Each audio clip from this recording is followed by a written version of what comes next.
Hello friends, आज की इस वीडियो में हम बात करेंगे class 8 chapter number 1 living world and classification of microbes. इस चैप्टर के बारे में इस वीडियो में हम बात करेंगे। सबसे पहले हम जान लेंगे लिविंग वर्ल्ड मतलब क्या। लिविंग मतलब सजीव, वर्ल्ड मतलब दुनिया, मतलब जो जीव जंतु है, जो जीवित लोग हैं उनकी दुनिया। And classification of microbes, classification मतलब अलग अलग हम उसका डिवाइड कर लेते हैं, हम उसे क्लासिफिकेशन कहते हैं। जो माइक्रो ऑर्गेनिजम्स हैं उनके क्लासिफिकेशन, इस चैप्टर में हम वही पढ़ेंगे। सबसे पहले हम देखेंगे biodiversity and need of classification, मतलब कौन कौन सी डाइवर्सिटी है हमारे इस वर्ल्ड में और हमको क्लासिफिकेशन करने की ज़रूरत क्या पड़ी। सबसे पहले last year we learn that all the living organisms on the earth have adapted according to geographic regions. Food ingestion depends.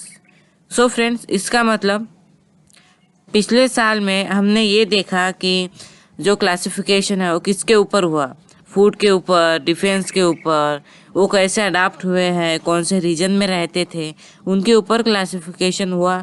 पिछले साल हमने ये देखा। अब according to 2011 census, around 87 million species of living organisms are found on the each, including land and sea. मतलब 2011 इस साल में हमें ये पता चला कि 87 मिलियन स्पीसीज है लिविंग ऑर्गेनिजम्स की, जो हमारे अर्थ पर हम देखते हैं। हम उनकी स्टडी अब करेंगे। सबसे पहले the process of dividing living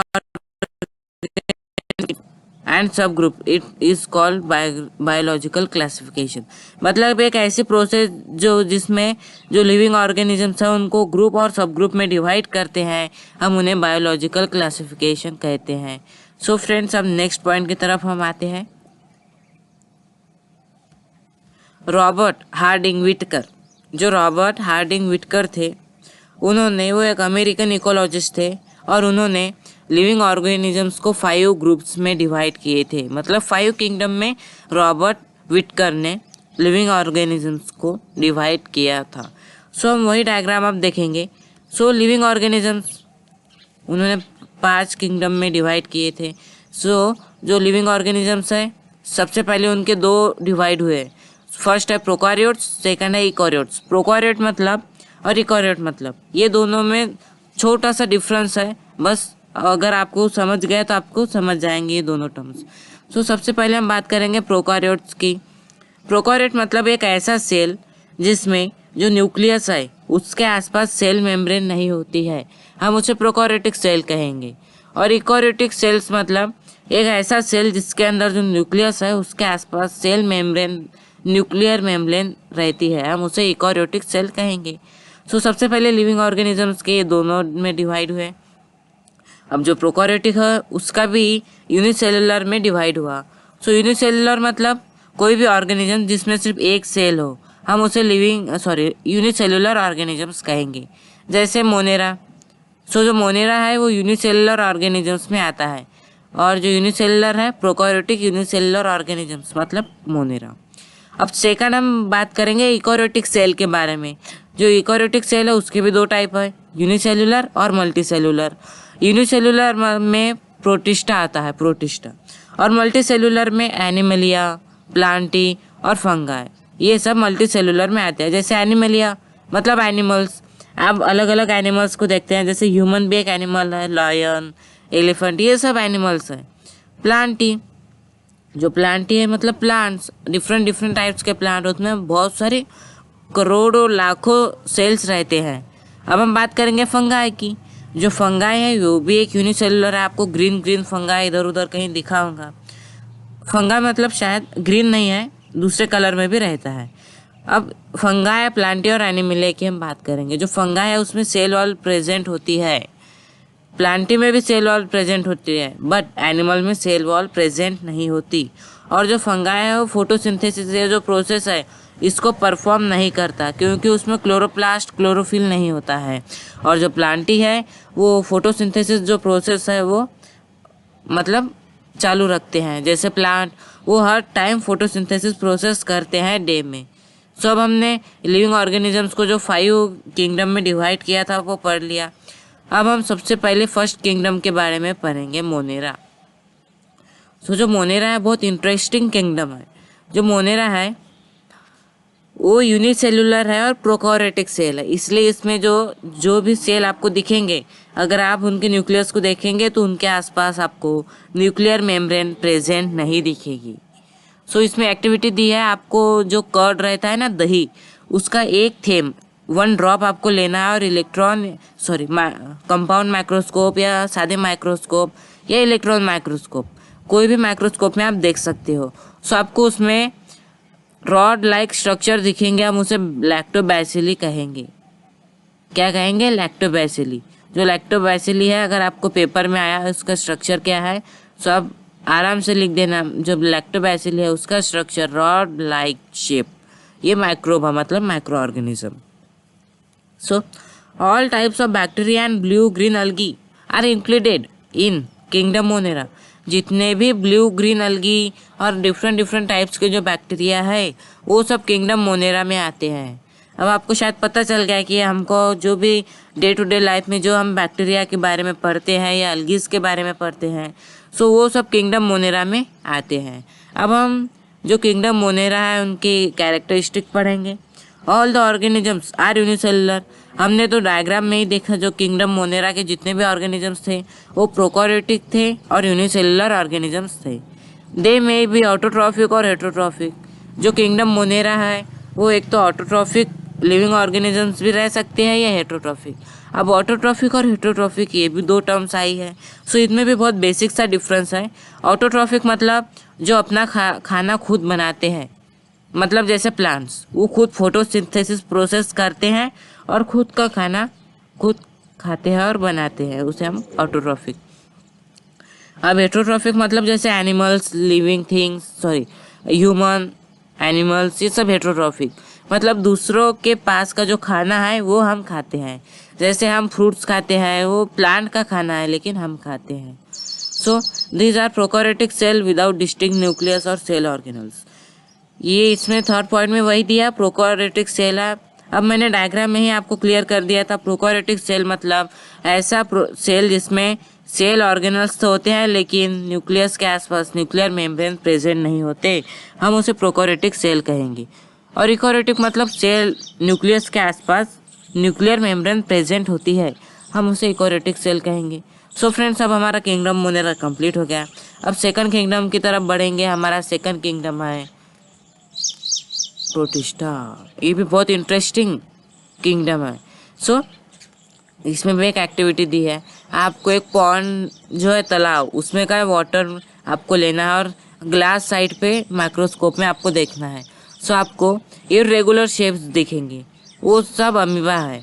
मतलब ऐसे नहीं कि हर इर्रेगुलर शेप अमीबा है, आपको ये डायग्राम में दी है ये अमीबा।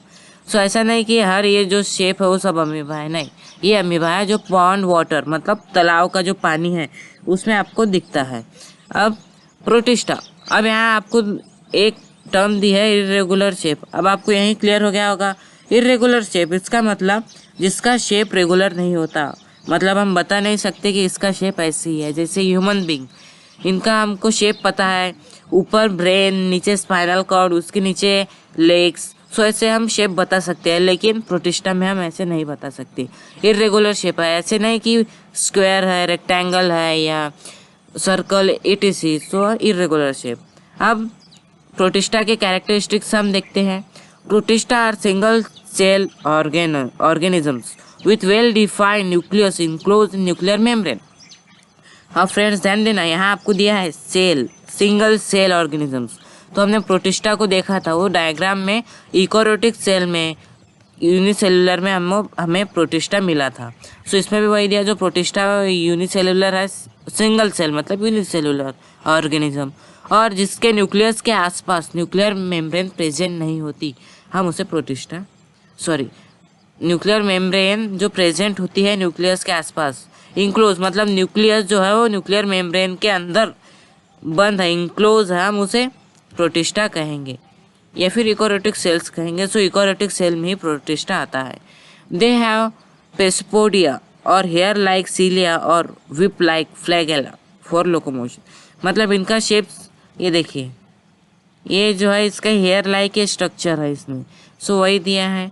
अब जो प्रोटिस्टा है वो ऑटोट्रॉप्स भी होते हैं, ये हेट्रोट्रॉप्स भी होते हैं। ऑटोट्रॉप्स के कुछ एग्जाम्पल दिए हैं और हेट्रोट्रॉप्स के कुछ एग्जाम्पल दिए हैं।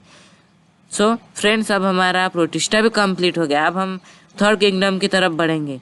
फंगाई। फ्रेंड्स, अपने दिमाग पर जोर डालिए और याद कीजिए, फंगाई आपको डे टू डे लाइफ में कहीं ना कहीं दिखता होगा।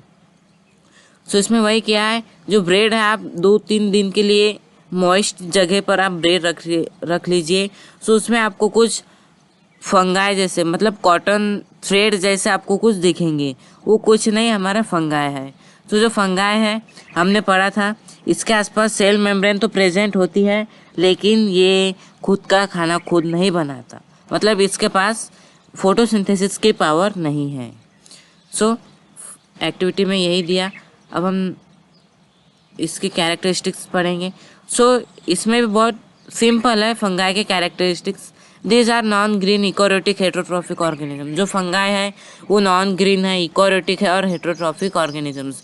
मतलब ये फंगाई जो हेट्रोट्रॉफिक ऑर्गेनिज्म है, आपको एक्टिविटी में दी कि आप ब्रेड रखिए 2-3 दिन मॉइस्ट जगह पर, सो आपको उस पर फंगाई दिखने लगेंगी। मतलब वो जो फंगाई है वो दूसरे पे डिपेंड है, वो ब्रेड पे डिपेंड है, इसलिए वो ब्रेड पे ग्रो हुई।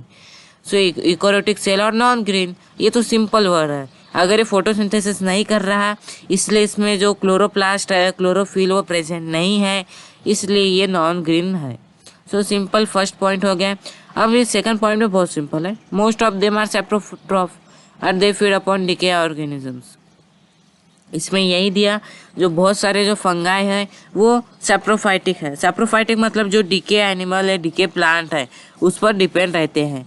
जैसे एक्टिविटी में ही दिया, आपने अगर ब्रेड 2-3 दिन के लिए रखी, सो धीरे धीरे डिके मतलब धीरे धीरे सड़ने लगेगी, सो उसी पे फंगाई डिपेंड है। Their cell wall is made up of tough and complex sugar called chitin. जो फंगाई के सेल वॉल है वो टफ और कॉम्प्लेक्स शुगर पे चिटिन, ये नाम है उसका। सेल वॉल चिटिन से बनी है। चिटिन क्या है, टफ और कॉम्प्लेक्स शुगर है, तो उससे फंगाई की सेल वॉल बनती है।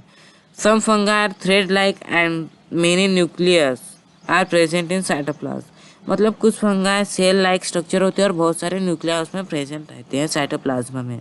Example baker yeast, Aspergillus, Penicillium, mushroom, ये सब फंगाई के टाइप्स हैं। सो फ्रेंड्स, अब हम बात करेंगे क्लासिफिकेशन ऑफ माइक्रोब्स की।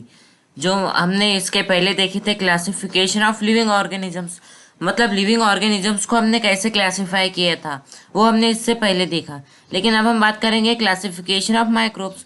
माइक्रोब्स मतलब माइक्रो ऑर्गेनिजम्स, जो बहुत छोटे से छोटे होते हैं, हम उसे माइक्रोब्स कहते हैं। सो क्लासिफिकेशन ऑफ माइक्रोब, जैसे माइक्रोब्स में आता है बैक्टीरिया, वायरसेस, ये सब माइक्रोब्स में आते हैं या माइक्रो ऑर्गेनिजम्स में आते हैं। सो चलते हैं पॉइंट की तरफ। Among the living organism, micro organisms are the largest in number, hence they are classify as follow. मतलब अमॉन्ग द लिविंग ऑर्गेनिजम्स, जो माइक्रोब्स है वो लिविंग ऑर्गेनिजम्स में से सबसे ज़्यादा नंबर में हमें पृथ्वी पे या अर्थ पे हमें मिलते हैं। मतलब लिविंग ऑर्गेनिजम्स में जैसे ह्यूमन बीइंग्स, एनिमल्स सब आते हैं, लेकिन उससे ज़्यादा हमको माइक्रो ऑर्गेनिजम्स मिलते हैं। कहाँ, हमारे क्रस्ट पे, मतलब पृथ्वी पे, अर्थ पे, अर्थ के एटमॉस्फेयर में या अर्थ के ज़मीन में या वाटर में, एक्वेटिक, टेरेस्ट्रियल, सब जगह पर हमें माइक्रो ऑर्गेनिजम्स मिलते हैं। सो फ्रेंड्स, आपको यहाँ कुछ नोट्स दी है।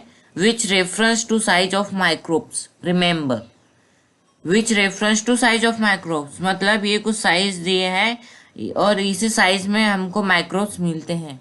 तो सबसे पहले दिया है 1 मीटर इक्वल टू 10⁻⁶ माइक्रोमीटर। सो ये सबसे पहला साइज है, मतलब 1 मीटर। अगर हमने 1 मीटर लिया तो 1 मीटर इक्वल टू, अगर आप एक पे 6 जीरो लगाएंगे ऐसे, तो उतने माइक्रोमीटर होगा 1 मीटर इक्वल टू। और 1 मीटर इक्वल टू 10⁻⁹ नैनोमीटर, मतलब 1 मीटर के इक्वल टू 10 पे 8 जीरो, मतलब 1 पे 9 जीरो नैनो, इतने नैनोमीटर होते हैं। सो आपको ये याद रखना होगा ये टेबल। और अब हमारे पास ये ग्राफ है, मतलब डायग्राम। सो इसमें दिया है माइक्रो ऑर्गेनिजम्स के दो पार्ट है, प्रोकारियोट्स और इकोरियोट्स। सो माइक्रो ऑर्गेनिजम्स के दो पार्ट्स में से प्रोकारियोटिक सेल्स हमने पढ़े, मतलब जिसके न्यूक्लियस के आसपास न्यूक्लियर मेम्ब्रेन नहीं रहती, हम उसे प्रोकारियोट्स कहेंगे। और इकोरियोट्स मतलब जिसके ऐसे ऑर्गेनिजम्स जिसके सेल में न्यूक्लियस के आसपास न्यूक्लियर मेम्ब्रेन रहती है, सो हम उसे इकोरियोट्स कहेंगे। सो आपको दो बेसिक डिफरेंस पता है। हाँ, अब प्रोकारियोट्स में बैक्टीरिया आते हैं, आपने नाम तो सुना ही होगा, ये बैक्टीरिया से ये डिसीज होता है, लैक्टोबैसिली बैक्टीरिया है। सो ऐसे बैक्टीरिया से अलग अलग डिसीजेस होते हैं। सो कौनते पार्ट्स में आता है? प्रोकारियोट में बैक्टीरिया आता है। अब जो फंगाई, अलगी और प्रोटिस्टा ये सब इकोरियोट्स में आते हैं। सो डायग्राम हमने अब देख लिया, अब हम हमारे नेक्स्ट पॉइंट की तरफ बढ़ेंगे। सो फ्रेंड्स, हमारा पॉइंट है नेक्स्ट, बैक्टीरिया। यस, ये बैक्टीरिया हमारा बहुत काम का है। कुछ हार्मफुल बैक्टीरियाज भी होते हैं तो कुछ यूजफुल बैक्टीरिया भी होते हैं। आपको जैसे डायग्राम में दिख रहा है, ये कुछ सर्कल स्फेयर आपको दिख रहा होगा, ये है कोकस। आपको नाम रखना, याद में रखना होगा सबका। ये है कोकस, ये है कोकोबैसिलस, ये बैसिलस वाइब्रियो, मतलब कॉमा शेप। आप बुक में कॉमा देते हैं ना, वैसे ये वाइब्रियो। ये स्पिरिलम, मतलब एक स्प्रिंग जैसा, इसलिए स्पिरिलम। सो ये सब बैक्टीरिया से कुछ बैक्टीरियाज के डायग्राम। सो फ्रेंड्स, अब हम बात करेंगे बैक्टीरिया का साइज। ये देखिए आपके यहाँ दिख रहा होगा बैक्टीरिया का साइज 1 माइक्रोमीटर से लेके 10 माइक्रोमीटर तक इतना बैक्टीरिया का साइज होता है। सो ये बहुत इम्पोर्टेंट नोट है, साइज ऑफ बैक्टीरिया 1 माइक्रोमीटर से 10 माइक्रोमीटर तक रहता है। अब नेक्स्ट पॉइंट है बैक्टीरिया में से, unicellular independent parasitic organism sometimes many bacteria together form colonies. मतलब जो बैक्टीरिया है वो यूनिसेल्युलर होते हैं, इंडिपेंडेंट, उनकी मर्जी से कहीं भी, पैरासिटिक एंड ऑर्गेनिजम्स होते हैं। और कुछ बैक्टीरिया अगर मिल के टुगेदर रहने लगे तो उसे कॉलोनी भी कहेंगे। जैसे ये आपको कुछ बैक्टीरियाज की डायग्राम दी है, तो अगर ये एक साथ है तो हम इसे कॉलोनी भी कहेंगे। Bacteria cell is prokaryotic cell with cell wall. आपको तो पता है प्रोकारियोटिक सेल में बैक्टीरिया आता है। सो इसमें वही दिया है कि बैक्टीरिया का जो सेल है वो प्रोकारियोटिक सेल है और उस सेल वॉल भी उसमें प्रेजेंट होती है। बट डिस्टिंक्ट मॉलिक्यूल और सेल ऑर्गेनल्स आर अब्सेंट। इसमें सेल ऑर्गेनल्स और डिस्टिंक्ट न्यूक्लियस अब्सेंट रहते हैं। किसमें? बैक्टीरिया में। They reproduce by simple binary fusion. उसमें बाइनरी फ्यूजन होता है और उससे वो रिप्रोड्यूस होते हैं। In favorable condition, bacteria grow vigorously and can double their number in 20 minutes. जैसे आप अगर आपके कुछ मनपसंद जगह पर जाएंगे तो आपको बहुत खुशी होगी, आप प्रफुल्लित हो जाएंगे, आप एकदम हैप्पी हो जाएंगे।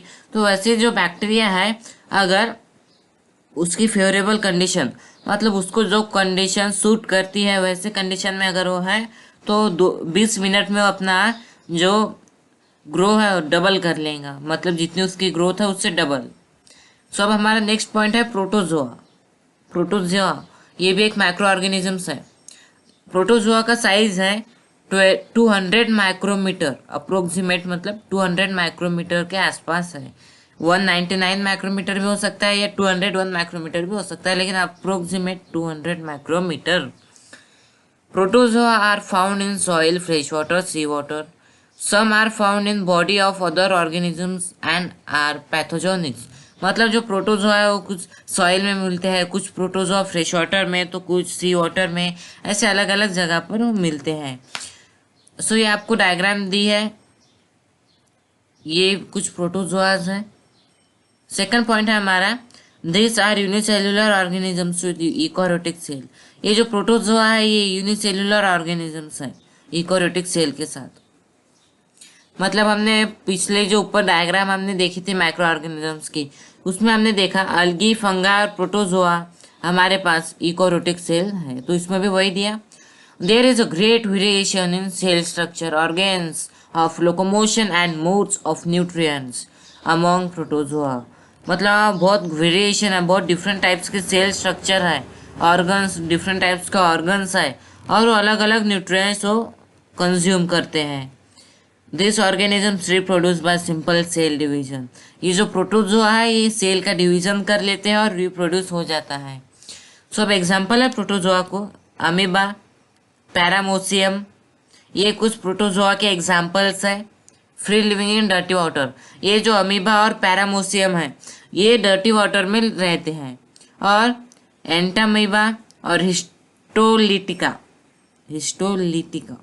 कॉज अमोबियासिस, ये डिसीज है, तो इससे ये जो प्रोटोजोआ है इससे ये डिसीज कॉज होता है। सो प्लाज्मोडियम विवैक्स, ये मलेरिया कॉज कर सकता है, मतलब प्लाज्मोडियम विवैक्स ये जो प्रोटोजोआ है इससे हमें मलेरिया भी हो सकता है।